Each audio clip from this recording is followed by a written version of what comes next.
जो इसको जम्मू कश्मीर में हो रहा है। आपने देखा अभी कुछ दिन पहले सिराजुल उलूम जैसा इंस्टीट्यूशन जहां से इंजीनियर और डॉक्टर निकले हैं, जो गरीब बच्चों को एक आला तालीम देता है, उसके साथ मजहबी तालीम देता है, उसको किस तरह बंद किया गया और यहाँ की सरकार खामोश तमाशाई बन के बैठी हुई है। हमारे जो यहाँ आलिम है वो बहुत फिक्रमंद है। अभी आज आपने एक सिराजुल उलूम बंद किया, उससे पहले दरगाह में आपने जो मदीनतुल उलूम बंद किया।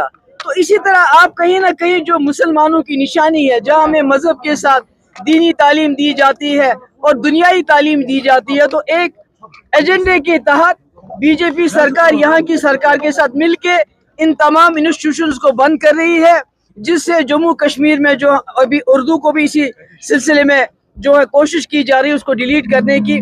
तो कहीं ना कहीं हमारी जो साख्त है, हमारा जो कल्चर है, उसको मिटाने की कोशिश की जा रही है और हमें मजहब से दूर करने की कोशिश की जा रही है।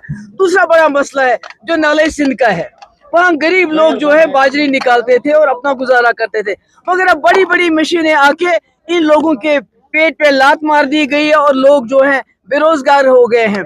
नौकरियां तो देते नहीं, नौकरियां ये बैक चैनल से, बैक डोर से, कोई 30,000 लोग इन्होंने बैक डोर से लगाए हैं जो प्राइवेटाइजेशन कर रहे हैं।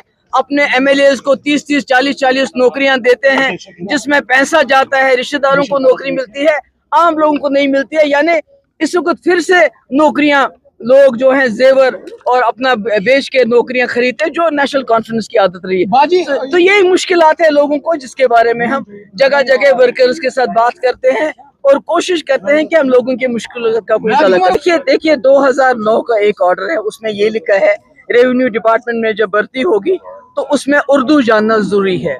2026 में उमर साहब के रेवेन्यू डिपार्टमेंट से दूसरा ऑर्डर जो इल्तिजा ने दिखाया, उसमें ये लिखा है कि रेवेन्यू डिपार्टमेंट में भर्ती के लिए ग्रेजुएट होना जरूरी है, उर्दू का कहीं नामो निशान। उसके बावजूद भी उमर साहब झूठ बोले तो मैं क्या करूं।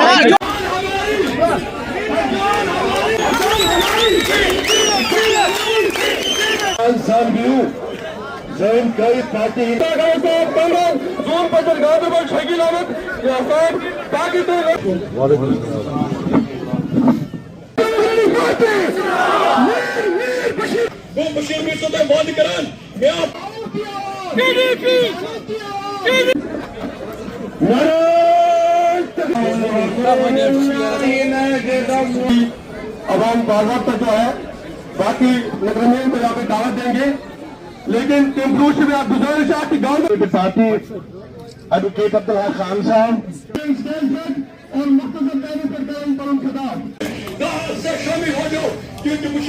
उनको बताना चाहता हूँ कि उर्दू के लिए मैं आप सीनियर शकील साहब, मुश्ताक साहब, तो सारी लीडर जमती है, सारी मेहनत है वो इस तरह के